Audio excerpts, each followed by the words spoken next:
trying things a little different tonight. We're going to start the meeting from down here on the floor. And I'd like to take a moment and actually change the order just a bit. Tomorrow is September the 11th, and as we all know, that day when 4 airplanes crashed and thousands of people were killed has changed our country permanently in the way we think and the way we do. So I would ask for a brief pause of reverence, and then after that I'm going to ask Mary Bush, chaplain for the Old Glory chapter of the Daughters of the American Revolution, to come forward and offer our invocation. Following that, I'll ask Vice Mayor McClendon if he would lead us in the Pledge of Allegiance, and I'll stay down here. So we'll observe that moment of reverence now, please.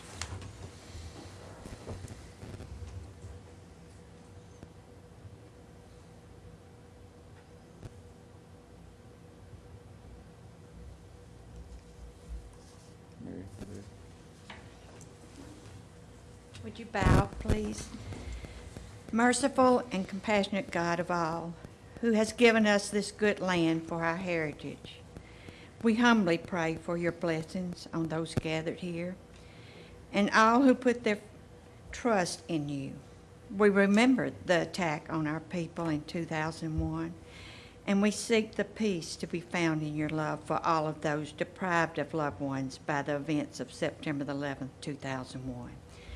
May we go forth with renewed determination to secure this land as one nation under God, remembering always the tragedies which occurred at the Twin Towers in New York City, the Pentagon of Arlington, Virginia, and an open field in Shanksville, Pennsylvania. May the immediate bond of helping hands and spontaneous willingness which united Americans on September 11, 2001, continue to hold together that spirit of service for God, home, and country. We mourn for those whose lives were lost. We grieve for those they left behind. We appreciate those whose bravery helped so many. We stand strong in defense of our country, and we pray for faith to do right, hope for a better world, and love for one another. On this occasion, we give thanks to our great Creator for the liberties and freedom of our land. May God keep us in his care, and may God bless America. Amen. Amen.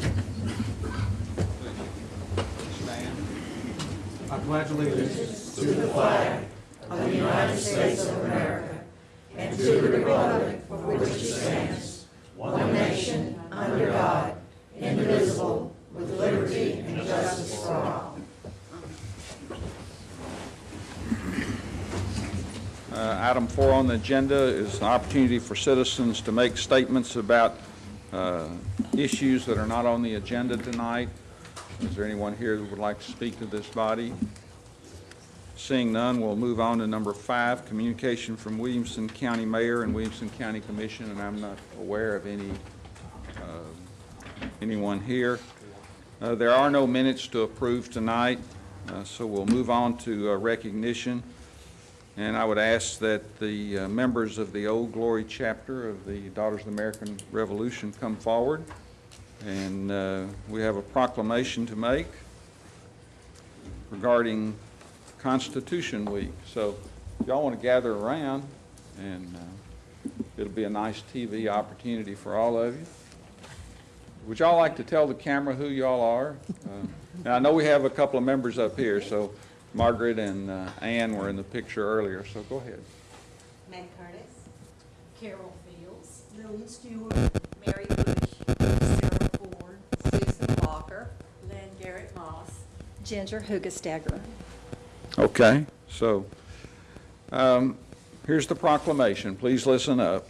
Whereas our founding fathers, in order to secure the blessings of liberty for themselves and their posterity, ordained and established a Constitution for the United States of America, and whereas it is of the greatest importance that all citizens understand the provisions and principles contained in the Constitution in order to effectively support, preserve, and defend it against all enemies, and whereas the independence guaranteed to American citizens, whether by birth or naturalization, should be celebrated by appropriate ceremonies and activities, now therefore, I, Dr. Ken Moore, Mayor of Franklin, Tennessee, do hereby proclaim the week of September 17th through September the 23rd, 2013, as Constitution Week.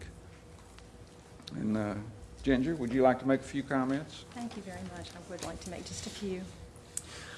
On behalf of the Old Glory Chapter, Daughters of the American Revolution, I'd like to thank Mayor Moore and the Franklin Board of Aldermen for this proclamation of Constitution Week, as well as the banners that will line our streets. We've already received a proclamation from County Mayor Rogers Anderson, and we're appreciative for that also. We are blessed to be living in Franklin, Tennessee. In 1955, the Daughters of the American Revolution petitioned Congress to set aside September 17th through the 23rd annually to be dedicated for the observation of Constitution Week. Our Constitution stands as a testament to the tenacity of Americans throughout history to maintain their liberties and freedom and to ensure those inalienable rights to every American.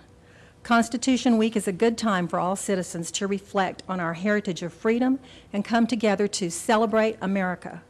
DAR has served America for 123 years as its foremost cheerleader. Old Glory Chapter DAR in Franklin has been cheering since 1897, or 116 years.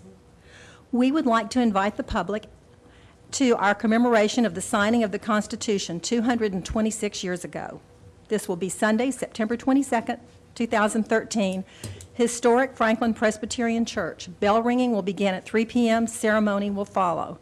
The ceremony will last about 45 minutes, and the children of the American Revolution, the sons of the American Revolution, the preemptors with fife and drum, Mayor Anderson and Mayor Moore will be there. Take a little time. Come. Celebrate America with the Daughters. Thank you.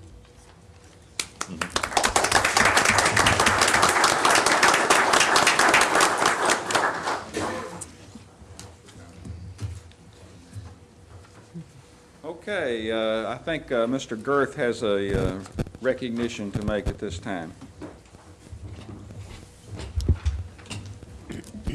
Thank you, Mayor.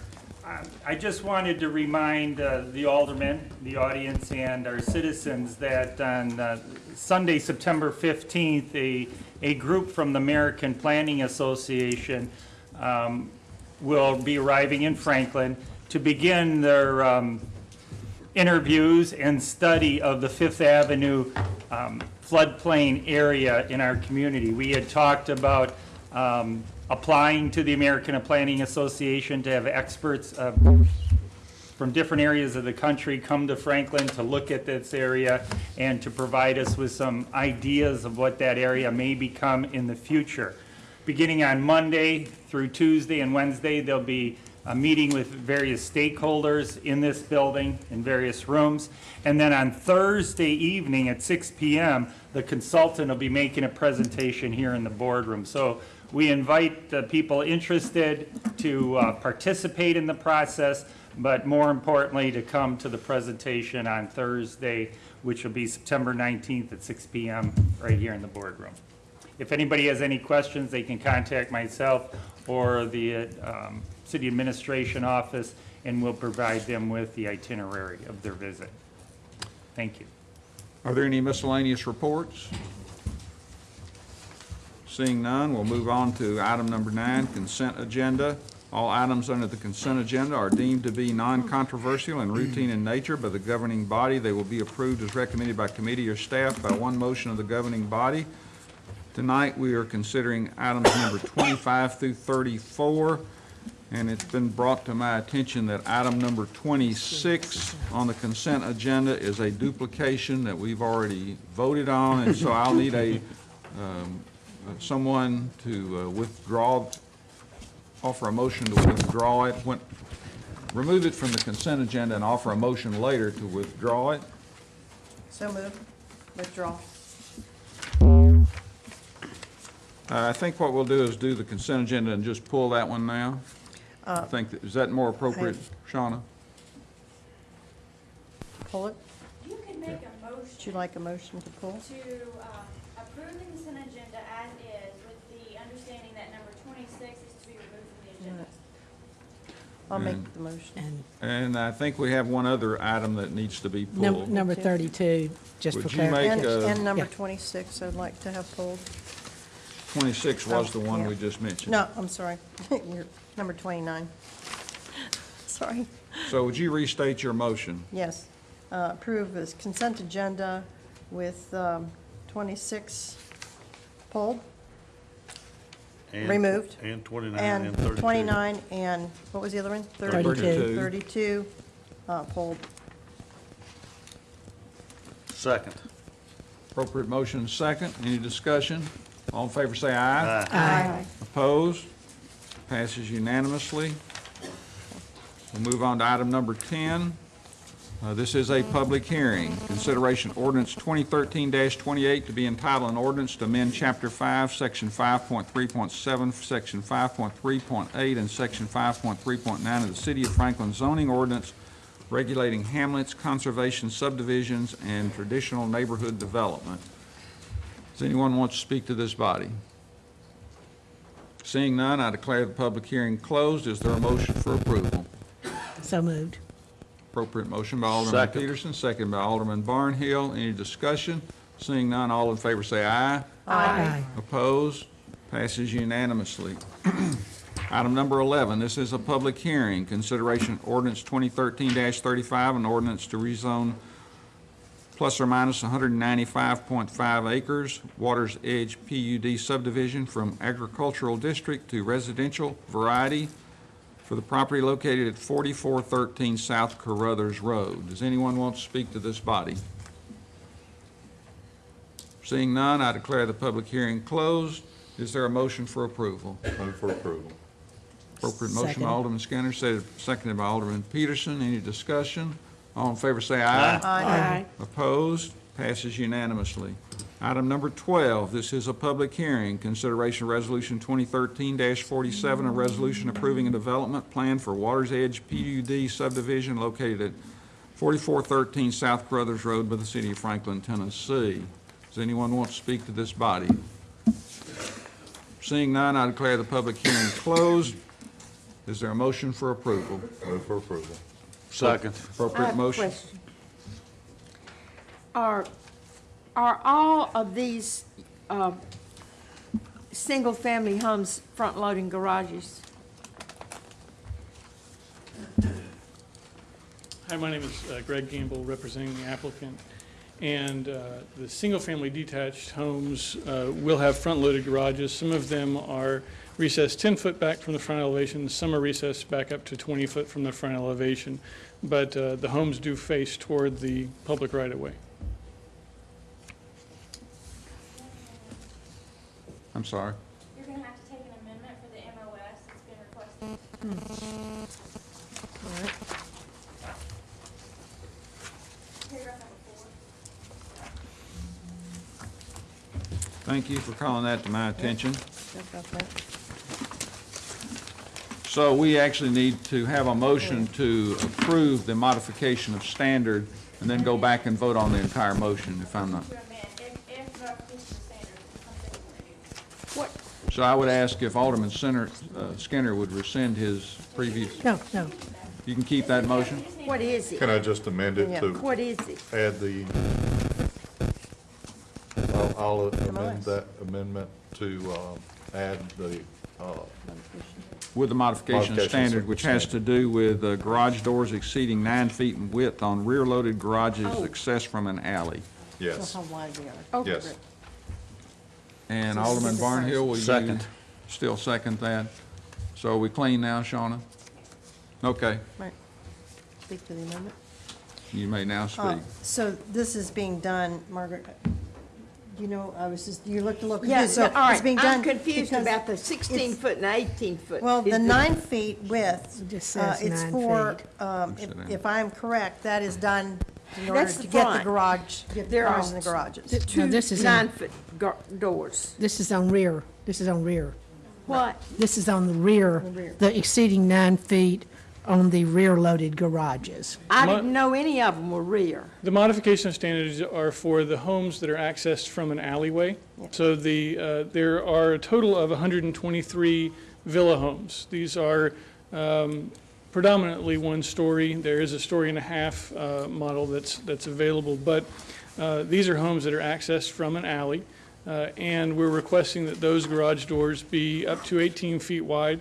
It's just a little bit easier to get in and out of the garage from an alley with a little bit wider garage door. Okay, all right. Right, that's what Everybody it was. clear now? Yes. Okay, any other discussion? Seeing none, all in favor say aye. Aye. Opposed? Passes unanimously. Item number 13, this is a public hearing, consideration of ordinance 2013 dash, I'm sorry? That's right. This is a public hearing, consideration of resolution 2013-47, a resolution approving a development plan. I'm sorry, let me go back again. Number 13, this is a public hearing, consideration ordinance 2013-36, an ordinance to rezone plus or minus 3.75 acres, Ralston Road PUD subdivision from medium residential district R2 to residential variety RX for the properties located at 121 and 123 Ralston Lane. Does anyone want to speak to this body? Seeing none, I declare the public hearing closed. Move for approval. Second. Thank you. Appropriate motion and second. Any discussion? All in favor say aye. Aye. Opposed? Passes unanimously. Item number 14, this is a public hearing, consideration resolution 2013-46, a resolution approving a development plan for Ralston Road PUD subdivision located at 121 and 123 Ralston Lane by the city of Franklin, Tennessee. Does anyone want to speak to this body? Seeing none, I declare the public hearing closed. Is there a motion? Move for approval. Appropriate motion and second. Let's see, is there a modification of standards on this one also? It has to do with the garage doors, just as the last one. So I would ask, see who, If you don't want to take it up, you can also say, I would like to amend the resolution to add a modification and take it in 2 votes if you wanted to do that. It's up to you. I can do it. go ahead, Alderman Peterson. What was your motion? My motion was to approve with modification of standards 1 on garage doors. And what is that? This is Second, I'll second that. exceeding 9 feet in width on side and rear, Just side and rear-loaded No, garages. I know, but aren't these all front loaders, front-loading garages? These are not. This is Ralston Lane. I know. Good evening, my name is Brian Gallagher, I'm with Edge, and we represent the applicant. There is a possibility they're front load or they will be side loaded on some lots as well. So there's a mixture of possibility of front load garages as well as side load garages, but no alley loaded product on them.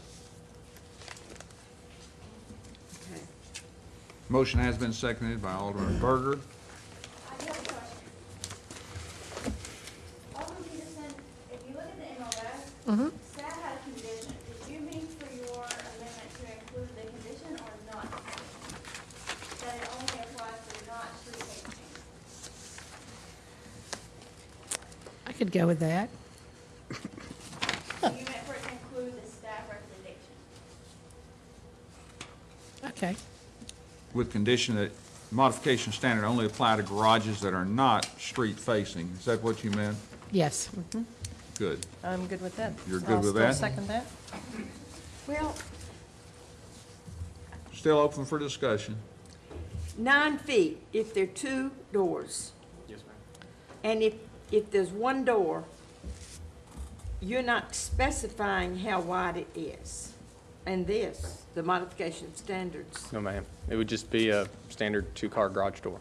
Well, we've got number 15 coming up, and we've got 16 and 18 Yeah. feet. So, you know, that's leaving it pretty open. I would think we would need something a little more specific. And I'm gonna bring that up about the 16 feet when we get to that, yeah, I But, understand that. and you see what I'm saying now with this, this is wide open. It just says more than 9 feet. If I may, Hey, John. John Haas with Edge. When we submitted this modification of standards, we were also going through the zoning text change that I think most of you are familiar with.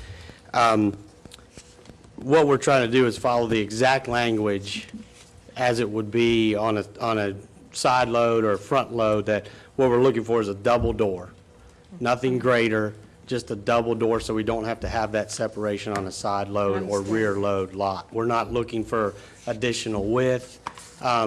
The ordinance, I believe, has a maximum width for all garage doors, including doubles. And So we're not asking to extend that width, we're just asking for the ability to do doubles on a side load or a rear load, which, depending upon how you interpret the ordinance, may or may not be allowed, but we're clearing that up, I think, with some additional. And I do understand that. I think I'm just looking at it from the 16-foot, because that's coming up in a minute. And I don't think that's enough. And I just don't want you to be stuck with saying you can do anything more than 9 feet. So you, We just want to be able to do a double garage door. okay, all right. Any other discussion? Seeing none, all in favor say aye. Aye. Opposed, passes unanimously. Item number 15, this is a public hearing. Thank you, John. Consideration of ordinance 2013-39 to be entitled an ordinance to amend Chapter 5, Section 5.3.5, subsection 2 of the City of Franklin zoning ordinance regulating garage door width for residential detached housing. Does anyone want to speak to this body? Seeing none, I declare the public hearing closed. Would entertain a motion. Motion to approve. Second. Appropriate motion and second. Now, Open for discussion. Alderman Martin. thank you. Unless All right, Alderman I Blackman. probably will need some help with this. It came up, no, that's fine. No, I'm. Oh, you can do it. Whatever. Scared her. Fatal It attraction. came up with the planning commission. It's my understanding that you could have either 16, no more than 18, but you could have 16. Now, I don't know, I really don't, that bothers me, because what if someone moves in later that needs the 18 feet and it's only got a 16-foot door? They can't So, buy that house. I don't know why it wouldn't be better to go on and make it 18 feet to start with, rather than trying to redo the whole garage or have it not work at all for 2 cars.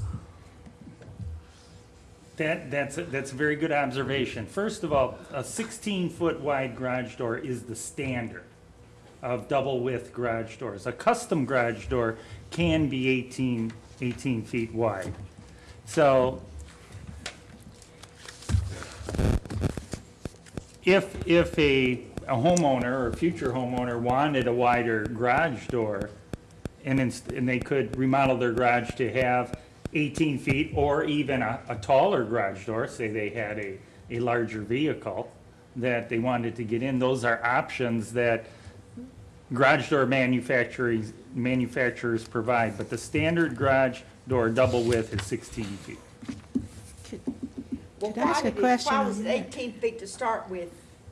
I was going to follow up on that. Whenever I have looked at garage doors prices, they show 16 and 18 both. They do not call the 18 a custom garage door. Well, they're available, you're right, but the common width garage door is 16 feet. Well, why would you do that unless it was just cheaper to build?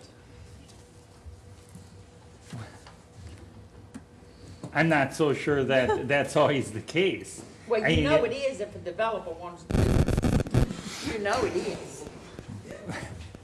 There may be instances where somebody has smaller cars and would like to use more storage space in their garage. But again, it's a preference. And as with other amenities provided within a house, a homeowner has a choice. Now, if you decide you want to maintain the 18-foot, that's certainly an option. And a prerogative that you can have in amending the ordinance that restricts that size. I would caution, though, is that because in some designs of houses, in which you provide a single-car garage and a double-width garage door, that then you'd be requiring the 18-foot on that as well, which would cause a three-car garage to be even wider. So there are design implications to it. It's not always that a developer wants to install the least costly product in their homes. It's about the design as well. Now, I don't know if I provided a good answer, but 16 width garage doors is much more common than 18. I'll vote for that being a good answer. Alderman Peterson. My question is, because after we had this at the Planning Commission, I had measured my garage doors, and they were 9 feet. And I will tell you, and my husband and I don't have big cars anymore. You can barely get in a 9-foot garage door, into a 9-foot garage door with all the mirrors on the side and everything. And, then you have the 1 foot in between there. I do not know how you could get 2 vehicles into a 16-foot garage. And then I had someone after the meeting tell me that they had the 16-foot garage and they could only get 1 vehicle in there. So I still haven't been able to go out and find someplace that has the 16-foot garage door and see 2 vehicles parked in it. I mean, I'm sure there's somebody that has that, but their comment was, well, we can only fit 1 of the vehicles in there. There's not enough room to put the second one in. And you're supposed to have, if you've got an example, great. But the garage must be 20 by 20, correct? The garage must be able to accommodate 2. No, it must be, can somebody tell me? Isn't it 20? 20 by 10. 20 by 10, yeah. Excuse me, But the 20 foot wide, 10 foot. The 20-foot wide provides for adequate clearance on each side for installing the garage door, header and jamb, that allow the tracks to be put in place. So the typical width would be 20 feet, and then the garage door would be 16. You'd have a couple of feet on either side of the garage door once you pulled in. I'll recognize the Vice Mayor and then Good. Alderman Martin. The ordinance that we're talking about says that garages that are not street-facing may have garage doors up to 18 feet in width, but in no case may a 2-car garage door be less than 16 feet. That's right. And so far, everybody said that doors are sold in either 16 or 18. I think we have it. We got it. No, my point is, can you actually get 2 cars or 2 vehicles in a 16-foot garage and park both of them in there? Because I think once you get the first one in, my question is, once you get the first one in, can you get another one in there? Very difficult. It depends upon the cars and the ingenuity of the homeowner and how much junk they want to keep. Well, now, in their we're garage. not going junk. We're not going, John. We're not Well- going, but no, I really mean it. Don't even worry about that. I really mean, Look, if we picked arbitrarily 18 and 20, it doesn't mean that people are going to get 2 cars in. It just means that we made them get a bigger door, it means which that may or they, may not even be available without being custom. wait just a minute. It means that they have the room to drive 2 cars in. If a developer offers a product that people don't want, they will suffer the consequences of that. It is not our responsibility to make sure that every home that is offered for sale meets every criteria that any potential buyer might want. We never Alderman said it Martin. would Alderman meet Martin. anybody. I Recognize. think that what we have done is that we have diluted, I don't care what you say, and all my friends out here who are developers, we have diluted our design standards. And I think that garage, the front-loading garages, allowing all those front-loading garages on everything that's come through here tonight has been front-loading. We used to encourage side-loading or rear-loading or detached, but not anymore. And we've gone from 20 to 10 feet behind the facade. Now we're saying you can have a 16-foot garage door, and if the homeowner can't get his cars in there, too bad. And I say, why don't we think about protecting our residents that are coming in here more than that? You know, we've lost a lot, and we're continuing to lose. And you know, I could be a developer, all of you are my friends out there, but I'd say this to you, and I do say it to you all the time. You are doing everything you can to make it as affordable as you can, to build it and then sell it. That is your business. And I think we as a board have a responsibility to sit up here and look at these things and do what's best for the residents. That's all I want to say Any about other that. comments? Call the question. All in favor, say aye. Aye. Opposed? No. No, I'm pretty confused about who voted what. The question was called. Yes. So, Oh. yes, vote, we'll take it to vote. I voted aye. All in favor, say aye. Raise your this hand. is this for the question or the vote on? I was ready to go ahead and Go vote. right into the vote. Vote on No, it. don't you have to vote for the question? Yes, you do. You got to So vote help whether me, to call if we the defeat question. calling the question, I'm We gonna may. pop. Is there a second to calling the question? Second. Thank you. Any discussion? All in favor of calling the question, say aye. Aye. Opposed? That passes favorably. We'll go ahead and call the question. All in favor, raise your hand. Of what? Aye. For the motion. Of the motion? No. So I see, We've diluted, all right. Vice Mayor, is your hand waving, or? You can only vote once. I see 4, 5, 4, and against. Raise a hand. 3 against. Motion passes. Item number 16, this is a public hearing, consideration ordinance 2013-45, an ordinance approving budget amendments for end of year 2000, fiscal year 2013. Does anyone want to speak to this body? Seeing none, I declare the public hearing closed. Is there a motion? Move for approval. Second. Appropriate motion and second. Any discussion? All in favor say aye. Aye. Opposed? Passes unanimously. New business, number 17, consideration ordinance 2013-38, an ordinance to rezone plus or minus .39 acres from central commercial district to residential variety for the property located at 1416 Columbia Avenue, establishing a public hearing on October the 8th. Move for approval. Appropriate motion. For the public, Alderman McClendon, second. Open for discussion. Mr. Mayor, I want to go on record that I did meet with the applicant back in March on this, but this in no way affects my decision tonight. and I would be supporting moving forward for a public hearing to allow public hearing. Any other discussion? Vice Mayor?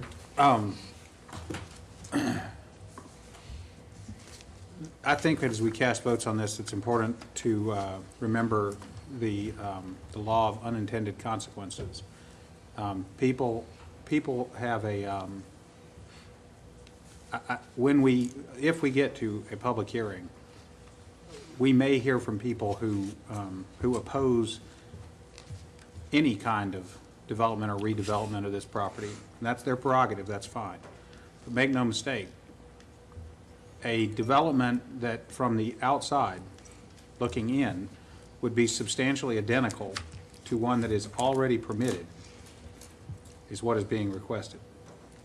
This, whether we like it or not right now, as zoned, the applicant here has permission to build something that looks from the outside exactly like what could be built there now, and what they want to build. So I'm going to ask that this go to public hearing, and without committing myself one way or the other to the ultimate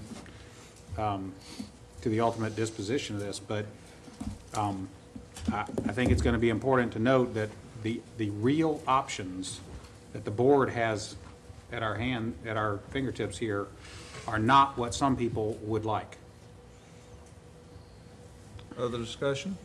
Alderman Skinner? Mr. Mayor, I want to correct that the difference in residential and office for this area is not identical, because there are some different requirements as far as parking and other things. So it could not be replaced by something identical. Other discussion? Alderman Martin? I just want to make the point, I heard at one point when this was being discussed that across the street we had General's Retreat. And I want to remind those that were here and inform those that were not here when that was built, that the residents came asking for that project to be done in lieu of what was there, because there was a very undesirable project in that neighborhood that called forth the policemen quite often, probably several times a week. There was a lot going on that was taking the property values down in the neighborhood, and they requested that. So that was not done because it was the most wonderful thing in the world to go there. It was done to replace what was there. And so that does not hold any credibility for me to say that this is, changing this to residential is the thing to do. Alderman Bland? I will support this just to get it to a public hearing, because I think we've had a lot of people speak a couple of times now on this, and I think I just want to hear a little bit more. Kind of already know how I feel, but I think public input's what we all need to hear when we make decisions, so I'll support it for public hearing. Alderman Berger? I would have to say I really do not support this project, but I do believe public hearing is very important, and I'll vote for the public hearing. Any other discussion? All in favor, say aye. Aye. Opposed? No. No. I have it 5-3, it passes. We'll move on to item number 18, consideration ordinance 2013-13, a rezoning request for 1034 and 1035 Windcross Court from general commercial to residential variety RX on 11.21 acres, establishing a public hearing date of October the 8th. Is there a motion? I move for approval. Appropriate motion. Is there a second? Second. Second by Alderman Bransford. Any discussion? Now, this is the rezoning only. If it goes to public hearing, we'll get to see the development plan.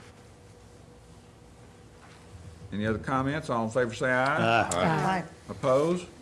Passes unanimously. Item number 19, consideration ordinance 2013-14, an ordinance to amend section 5.10.43, subsection 3 of the City of Franklin zoning ordinance relative to cross-access between adjacent uses, establishing a public hearing date of October the 8th, 2013. Move for approval. Second. Appropriate motion and second. Any discussion? Seeing none, all in favor say aye. Aye. Opposed? Passes unanimously. Item number 20, consideration of ordinance 2013-44, a rezoning request for 3003 Del Rio Pike from estate residential to high residential on 9.04 acres, establishing a public hearing date of October the 8th, 2013. So moved. Appropriate motion. Second. Second by Alderman Barnhill. Any discussion? Seeing none, all in favor say aye. Aye. Opposed? Passes unanimously. Item number 21, consideration resolution 2013-63, a resolution to amend the table of organization for the police department relative to the master patrol officer. Is there a motion? Move for approval. Appropriate motion, seconded by Second. Alderman Peterson. Any discussion? All in favor say aye. Aye. Opposed? Passes unanimously. Item 22, consideration of approval and amendment to the agreement with ICMA-RC to offer payroll deduction Roth individual retirement accounts to employees. So moved. Second. Alderman Martin made the motion. Alderman Peterson seconded. Any discussion? Seeing none, all in favor say aye. Aye. Opposed? Passes unanimously. Item number 23, consideration of amendment to business associate agreement with Cheryl Morgan to amend language for HIPAA. Move for approval. Second. Appropriate motion second. Any discussion? All in favor say aye. Aye. Opposed? Passes unanimously. Item 24, consideration of mayor's acceptance of the resignation of David Johnson from the City of Franklin Housing Commission and the nomination of Lisa McIntyre to fulfill the term expiring February of 2016. Move for approval. Alderman Bransford made the motion. Is there a second? Second. Alderman Barnhill, any discussion? All in favor say aye. Aye. Opposed? Passes unanimously.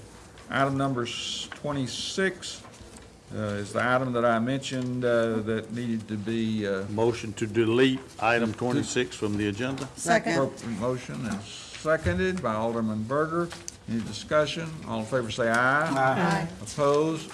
Passes unanimously. Item number 29, consideration of contract award to Brown, Bortz, and Coddington, Inc., doing business as BBC Research and Consulting of Denver, Colorado, in the total amount of $59,700 for housing needs analysis and plan consulting services.